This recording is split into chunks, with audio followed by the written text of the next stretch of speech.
What is going on out there? Everyone, we're about to evacuate the plane. Remain calm.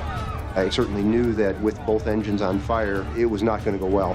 157 passengers rush to escape a burning 737. Go, let's go! It goes up like a bomb. In the struggle to explain the inferno, the smallest parts come under intense scrutiny. The analysis leads to a stunning discovery. Where is it? It was a true breakthrough in the investigation. The failure that doomed China Airlines Flight 120 is putting more lives in danger every day. We really didn't anticipate that there's a risk, and it bit us.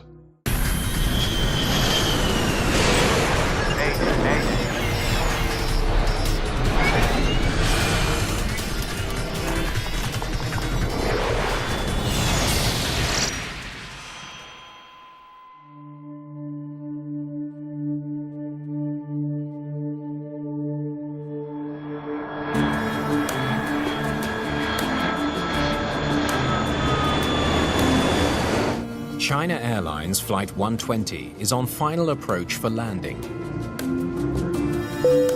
Ladies and gentlemen, we're about to begin our descent into Okinawa Naha Airport.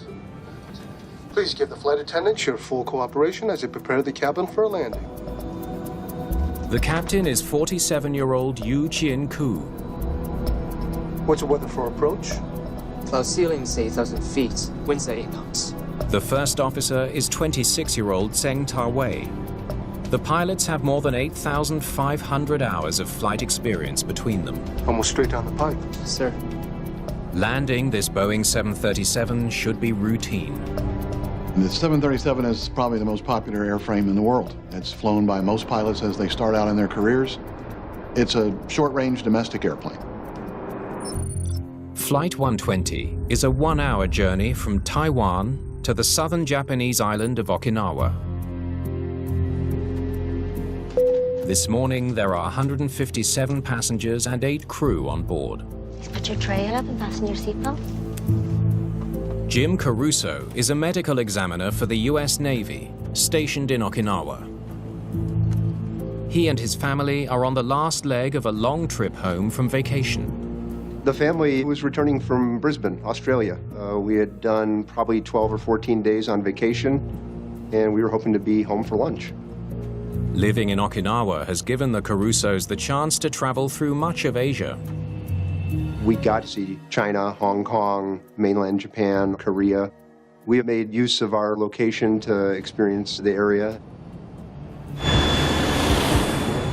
Naha Airport sits at the southern end of Okinawa, on the shore of the East China Sea. The pilots reconfigure their plane as they slow down and descend for landing. Let's go to flaps 25. Flaps 25. They deploy flaps from the wing's back edge, along with slats from the front edge. These devices keep the plane airborne at lower speeds. When we start configuring, we begin to put out flaps and slats, which extend the area of the wing and give us more lift and allow us to fly slower. And of course, the landing and touchdown itself are the most complicated part of the flight. They're now less than a minute from the runway.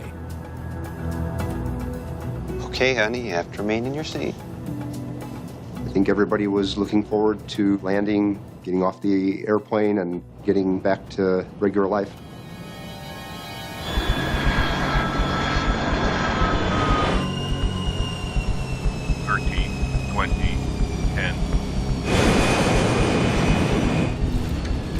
It's a textbook landing.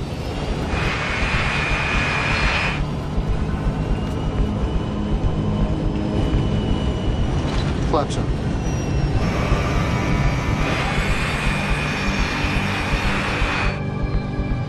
Once you're landed, you figure you're home free. The taxi is usually routine. After landing checklist.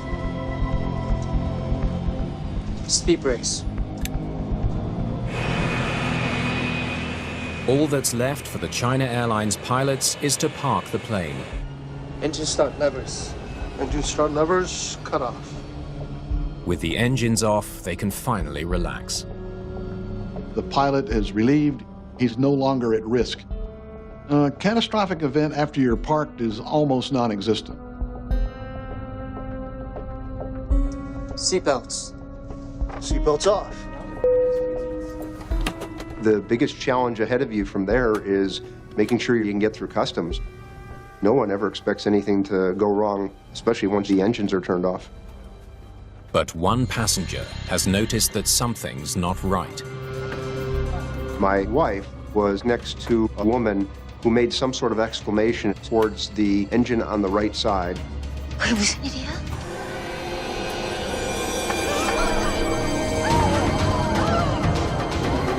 What's going on? There was some smoke coming from that engine. That was the first sign that something was out of the ordinary. What is going on out there? Anti-ice off. Star switches off. The pilots are finishing the shutdown checklist. Transponder TCAS. Hey, what is this? What's happening? Just when they thought they were safely parked, Cockpit, ground. Number 2 engine fire. a radio call alerts them to an urgent danger. Their plane is on fire. Attention crew on station. Attention crew on station. Bringing the flight attendants to their station tells them that what might likely be next would be an emergency evacuation. 92120, we are calling a fire truck. Remain standby. We have wheel fire, please. Cabin crew, prepare for evacuation. Prepare for evacuation. Everyone, remain calm. We're about to evacuate the plane. Remain calm. Fear begins to spread throughout the cabin. Outside, the fire is getting worse. The engine on my side also started smoking and flaming. So now we had both wings on fire, and at that point, people began to panic. Remain calm. No pushing. I had no idea at that point how things would play out, but I certainly knew that with both engines on fire, it was not going to go well. Parking brake, speed brake, slap lever. The pilots know they need to get their passengers off the plane before flames reach the fuel tanks. But they can't open the cabin doors yet. Engine fire warning switches. Override. They must follow an evacuation checklist. We want the pilots to grab the list, simply read it and do it. No wondering what step is next, because the sequence of the steps are very important. Forward and rotate.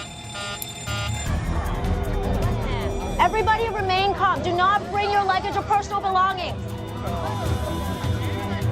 Seconds feel like hours as the crisis escalates. Finally, the pilots are ready to open the doors. Evacuation required now. Required. No pushing, no pushing. Please keep moving forward.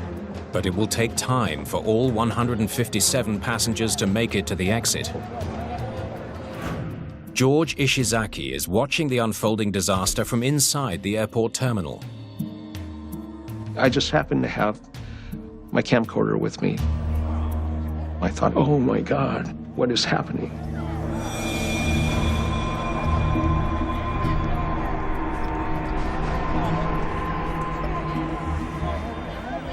Keep moving forward. With the fire growing more intense, time is running out. Let's go, let's go! We were quite a ways back from any exit since the overwing exits were useless. So my focus was really to get the kids moving forward and off the aircraft. 내 목발! 제발 내 목발 좀 전해주세요. 내 목발! Go ahead, all right? Jim Caruso stays behind to help other passengers get off the burning plane. I don't actually remember hesitating. It may have been a little difficult to make that decision since the kids were already moving forward. Okay, no pushing. Keep moving forward.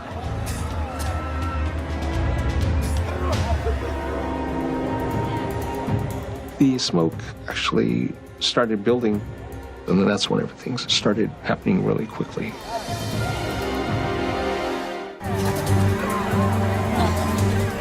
Jim Caruso is separated from his family. The heat and smoke are getting worse. He hears a cry for help. The woman behind me pointed towards the overhead bin. I was concerned if she was pointing towards flames coming in. I looked up and I saw a pair of crutches.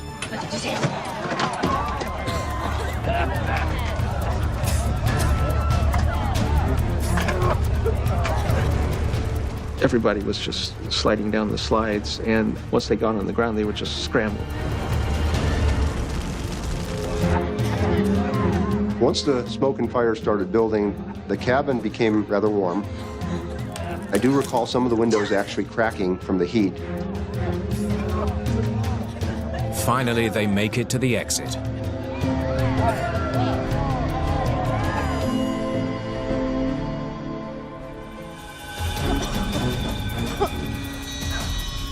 The plane has been burning for close to 3 minutes. It could explode at any moment. Captain, all passengers are evacuated. You're the last one. Gotta get out of here.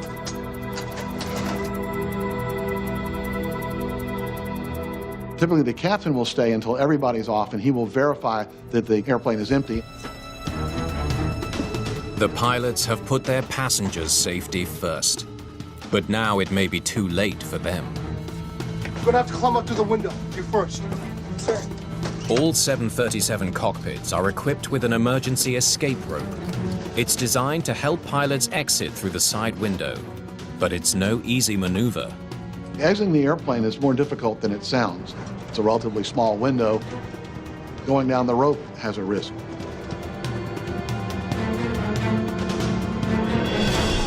Then,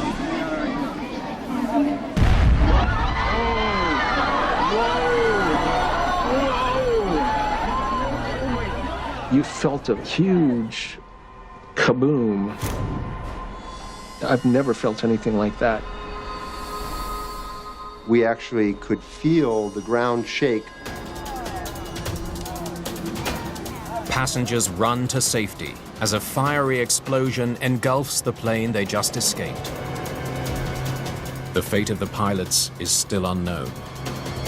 As I look back after the first explosion, I recall crew members fast roping, as it were, out of the cockpit.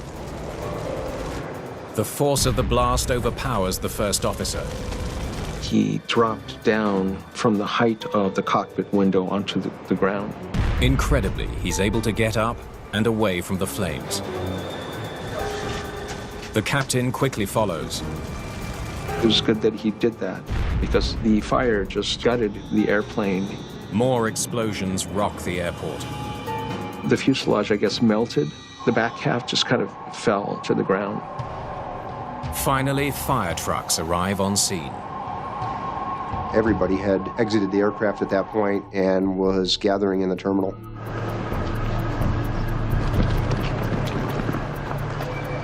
It was a huge relief to have the kids and my wife and I together.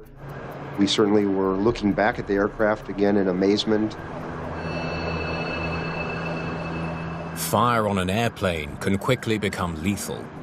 Incredibly, on Flight 120, all 165 people on board have escaped unharmed. I've never heard of any evacuation where somebody wasn't hurt. To get this many people off in such a dire circumstance in a very short period of time with no injuries is miraculous. If there's a next time, passengers may not be so lucky. Pressure to figure out what happened falls on an international team of air crash investigators. Okay, let's get to work.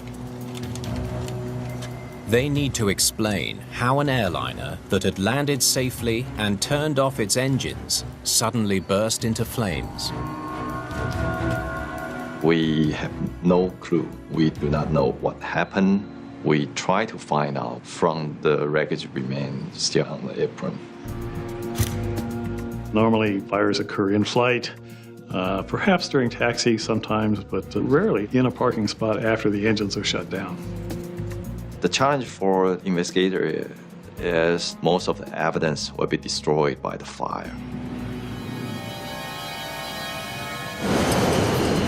Across the globe, there are more than 5,000 Boeing 737s in service. There's a 737 taking off and landing every 3 or 4 seconds in the world. If the plane has a design flaw that somehow leads to uncontainable fire, countless passengers could be at risk. We're aware that the 737 is probably the most popular airliner out there. So there's a reason once an accident occurs to try to figure out what happened pretty darn quickly.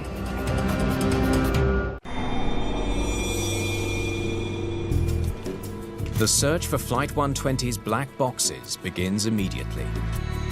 One of our main goals initially is to try to find the cockpit voice recorder and the flight data recorder. These are important because a lot of times they tell us what happened. But investigators know that after such an intense fire, there's a chance the black box data will be lost. They need other leads.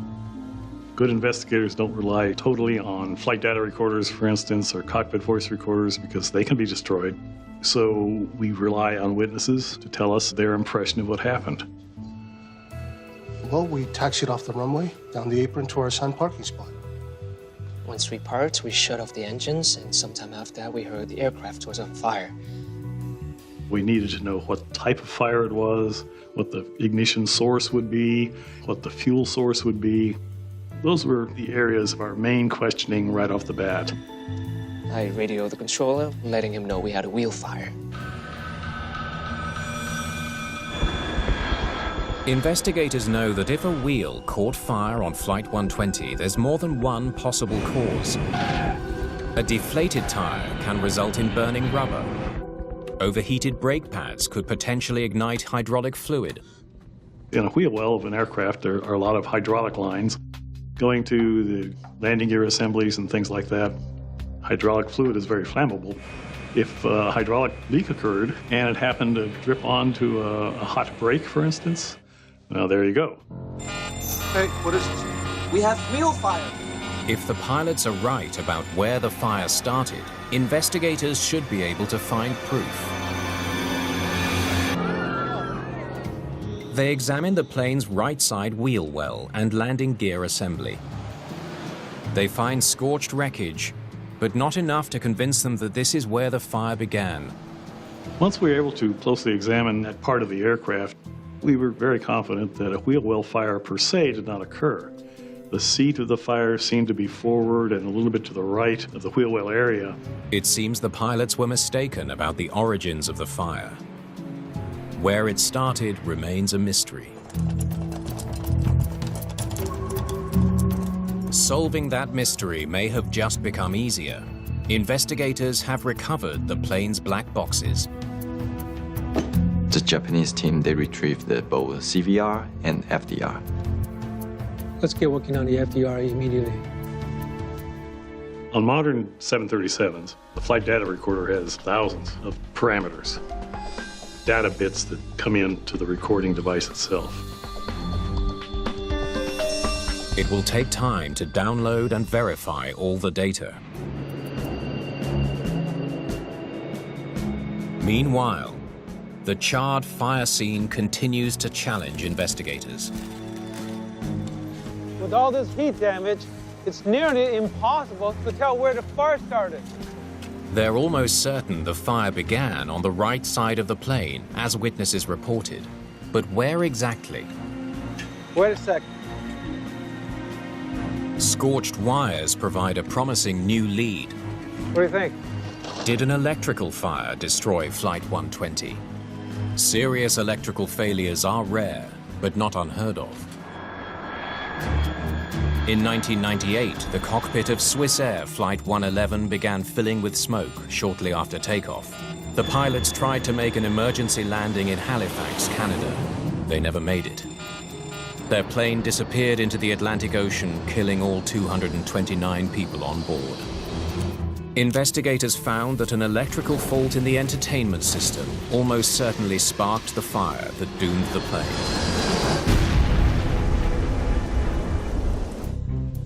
Okay, let's see what we got. If the fire aboard Flight 120 was caused by faulty wiring, investigators may now be able to confirm it. They've successfully downloaded the black box data. Any electrical problem or failure in any onboard system should show up in the data. Almost every system on the aircraft is recorded. Its status is recorded. So we looked very quickly through these hundreds of electrical possibilities, and we found nothing. It wasn't electrical. The analysis comes up empty. At that time, we can rule out some oil fire or some other electrical fire.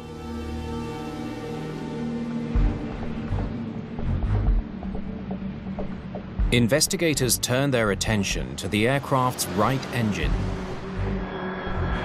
In flight, the CFM56 power plant generates internal temperatures of more than 2,000 degrees Fahrenheit, hotter than molten lava. Could an engine fire have sparked the inferno? We, of course, looked at the engines very carefully, the right engine especially, because there was a lot of fire damage around it. It was fairly easy to look inside the engine and examine the core, so to speak, where all the damage in an engine failure usually occurs, and we found nothing wrong.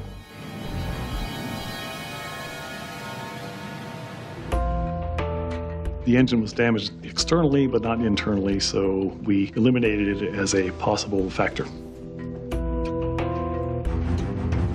What could have burned this entire plane down? The investigation has hit a wall. The cause of the catastrophic fire remains unknown, while every day thousands of 737s continue to fly. There's growing pressure on investigators to find the answer. We knew we had a little bit of detective work ahead of us, and we pressed on.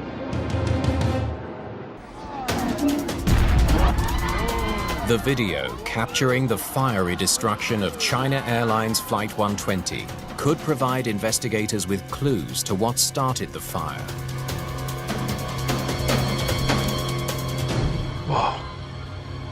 The footage reveals just how quickly the flames spread through the passenger jet. But for investigators, the most important clue is missing. The recording hasn't captured the critical moment the fire started.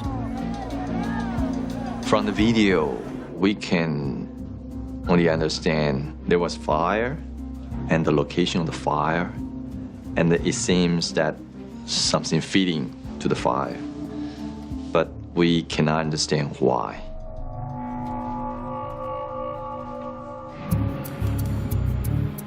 Investigators widen the search for leads. What did you see?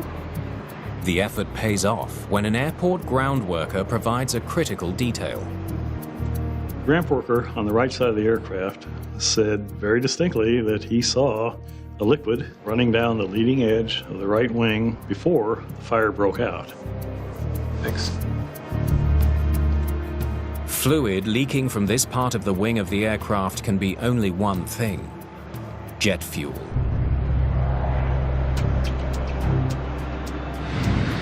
The 737 holds 4,390 gallons of fuel, much of it in tanks located inside the plane's two massive wings. When we figured out that an actual fuel leak had occurred, it was a breakthrough, a true breakthrough in the investigation. We now needed to know why it originated. We know the fuel was leaking, but from where? Fuel line? Finding solid evidence amongst the burnt remains of the plane's fuel system won't be easy. The Boeing 737-800 has high-pressure pumps inside the wing. They deliver 200 gallons of fuel per hour to the engine. All that fuel flows through flexible pipes. Could one of those fuel pipes be the culprit? Fuel lines are probably, in a sense, the most vulnerable part of a fuel system. They take bends, and sometimes they're exposed where they could get knocked or punctured by something. So we tried to trace the entire fuel system of the aircraft.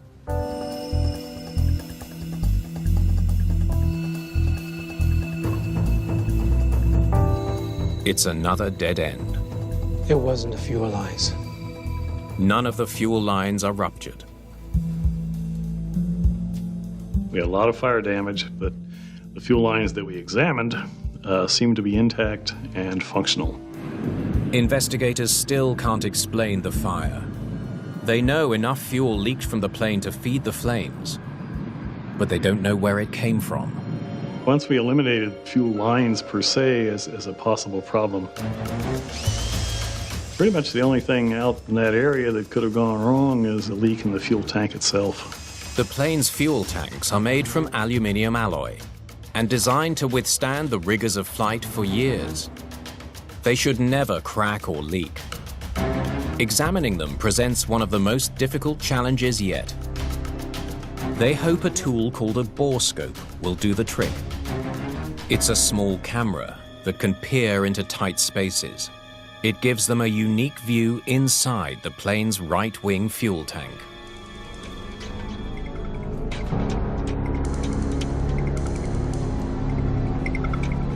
What it reveals changes the entire course of this investigation. Whoa, would you look at that? All of a sudden, clear as a bell, we saw this bolt sticking out of the fuel tank itself. Where the bolt came from is a complete mystery. But it has ruptured the tank right where the ground worker spotted leaking fuel. It's hard to describe how significant this was. I mean, this was the core of the investigation. Now we knew what happened. The rest of the investigation was trying to figure out why this occurred.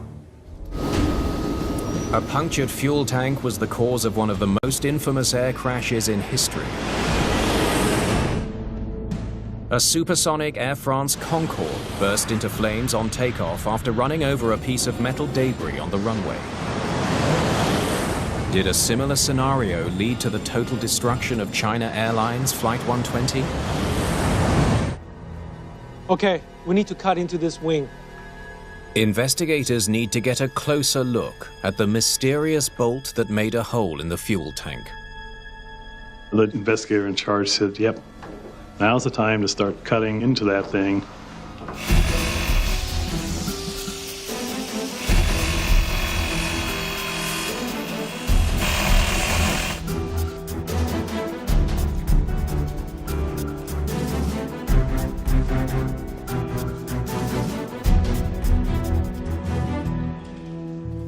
Okay, got it. Now they need to figure out where the bolt came from. They study schematics of the 737 wing structure. We went back to the drawings and went back to things like maintenance records to try to figure out exactly what it was. They soon get their answer.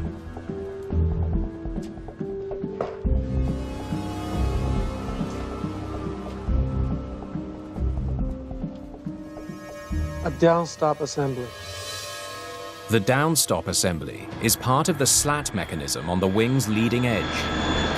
Let's go to flaps 25. Flaps 25.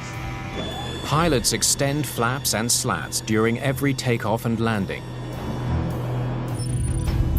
The downstop is fixed to the end of a track that slides back and forth. The device prevents the slats from moving too far forward. The downstop is there, quite frankly, to stop it when it reaches its maximum deployment length. If it didn't exist, then there would be no way to retain the slat on the aircraft. Investigators have identified the piece that penetrated the fuel tank. They know it's not from another plane, like the runway debris that caused the Concorde disaster. But they have other important questions that need answers. We had the assembly. We knew it punctured the tank. Our next step was trying to figure out how this could possibly have occurred.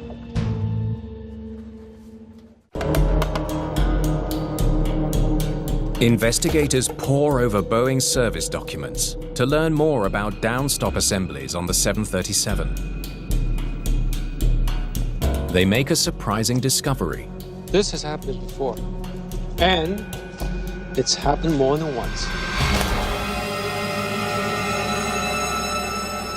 There have been 2 previous instances of this device coming apart and causing minor fuel leaks. This was the first instance of an actual destructive fire. In both previous instances, parts from a downstop assembly punctured a fuel tank, just like on Flight 120. Clearly, they knew it was a problem. Boeing was so concerned about the problem, it issued a special work order to secure the downstop assembly on all 737s worldwide. The solution that Boeing had recommended was to remove the nut from this particular device and install some thread hardening material. And then you reinstall the nut, it hardens in place. What if the work order on this plane was never completed? Investigators review the Boeing work orders. If the plane that burned in Okinawa was never fixed, that could explain the accident. We're trying to figure out when is the last time is anybody touched that assembly. But according to the records, the proper work was carried out very recently. We discovered that this particular component, this downstop, had been manipulated only a couple of weeks or so prior to the accident. Just doesn't make sense. Investigators can see that the nut on the downstop assembly is still attached. It seems that the work order to replace it was completed just as the records show. So what went wrong? That's the weird part that we want to figure out at that time. They examine the downstop assembly from Flight 120. They check all the component parts. Finally, they spot something. We decided to count parts, and lo and behold, a washer was missing. Where is it? There's supposed to be a washer right behind the nut. Could a single missing washer have played a role in the accident? It seems unlikely, but investigators can't rule it out. They need to find the washer. We thought initially that the washer may have somehow gotten inside the fuel tank, but that's not the case at all. We examined very carefully the rest of the wing.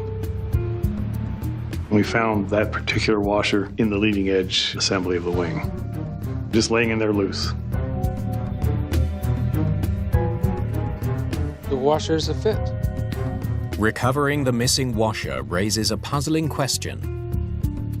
The nut was on there and it was torqued down correctly, but there was no washer on it at all. How did the washer become detached from the bolt, but not the nut? If the nut is still on the ball, why there's something between will fall off?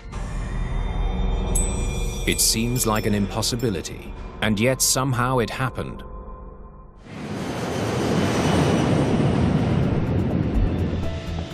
The Flight 120 fire investigation heads to Taiwan and the headquarters of China Airlines.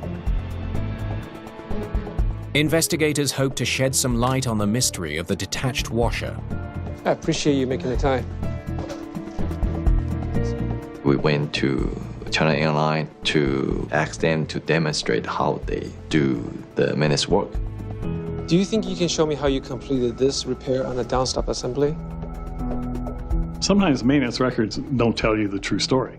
They can tell you that according to somebody, a maintenance procedure had been done correctly. But to get a better story, you have to actually watch the procedure being done.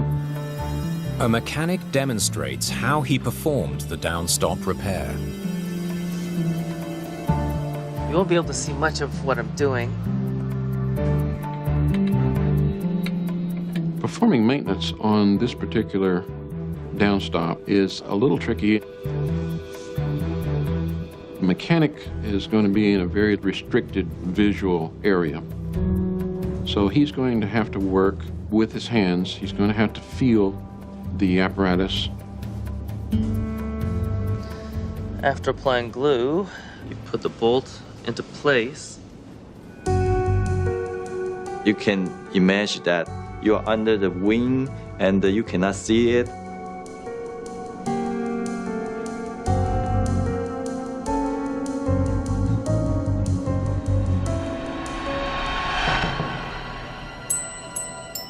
sorry, just dropped it. Don't worry, it's easy to pick up again.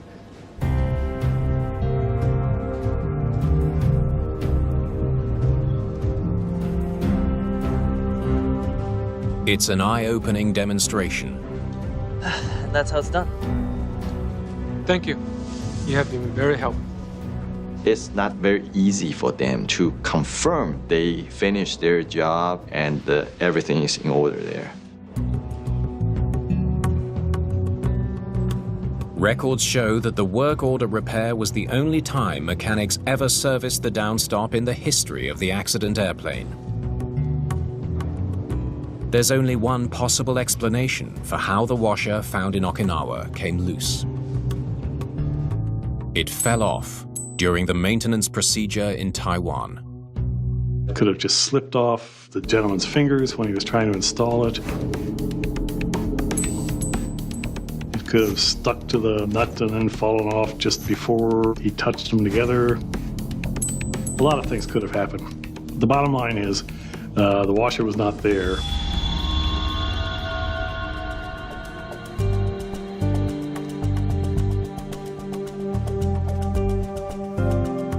But understanding what happened to the washer still leaves investigators scratching their heads. The downstop assembly had a well-tightened nut that was also glued to the bolt. How could it fall out?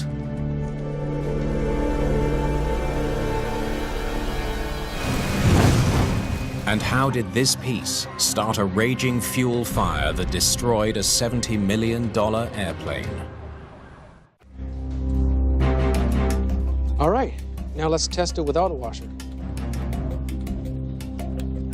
Investigators experiment with the suspicious part from Flight 120 to see how it performs without the washer. The design of this assembly requires each component to play a specific role. So any piece that is not reinstalled is critical. They make a stunning discovery.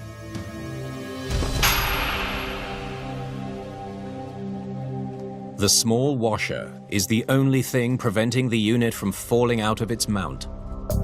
Without the washer, it fails. We discovered that the nut and the bolt was smaller than the rest of the assembly and that the washer was a required item. This is an example of an intact downstop assembly. We'll take the nut off, take the washer off, the nut back on like they did in Taiwan. And now you'll note that the assembly itself is pretty ineffective. It falls apart without much problem at all. Finally, it's clear why the downstop assembly was able to fall out of the slat track. How it punctured the fuel tank is the final piece of the puzzle. But investigators believe the design of the slat mechanism itself may hold the answer. When the engineers are designing these aircraft, they take into consideration maximum space utilization. And for the design of a leading edge slat, they came up with something called a can. The slat can is the area inside the wing that houses the moving track. The can is a void that extends into the fuel tank and allows for the device that operates the slat to move in and out. The space inside the slat can is tight, just big enough for the sliding track. A foreign metal object taking up any space inside the can would be an accident waiting to happen. It would render the entire assembly not only non-functional but dangerous.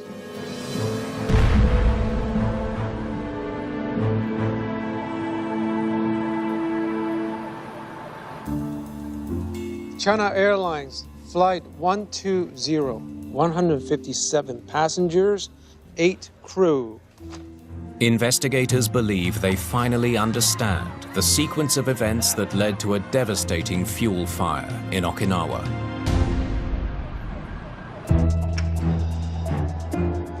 It all begins weeks before the accident with a botched repair to a critical component.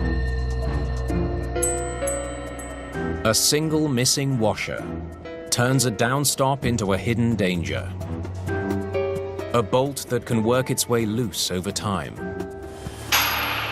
Washers really aren't supposed to hold things together, but this washer did because of its design.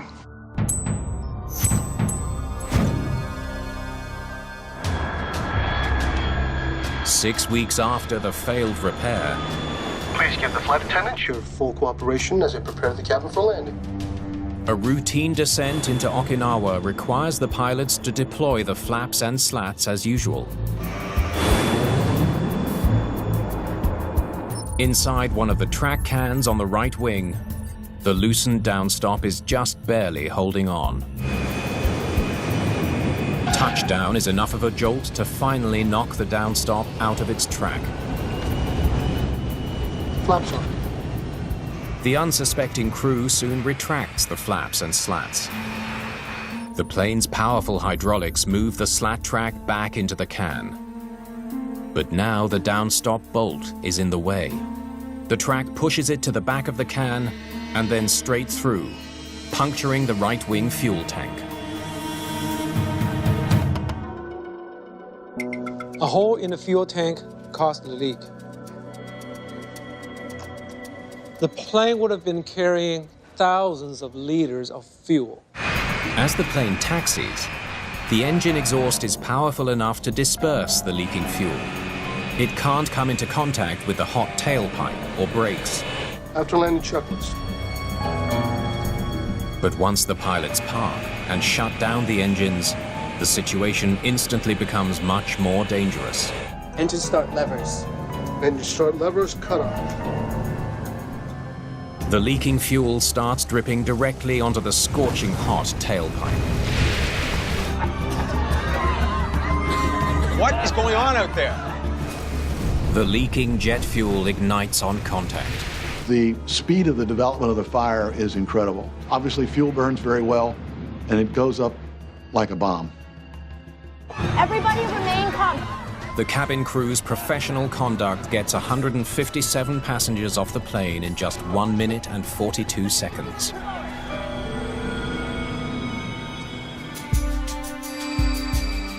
The Naha Airport fire leads investigators to a striking realization. The repair that was ordered actually caused the fire. It was kind of ironic. The Taiwanese maintenance procedure was to prevent an accident, and in essence, the procedure had a lot to do with why this particular accident happened. It's a great study in unintended consequences.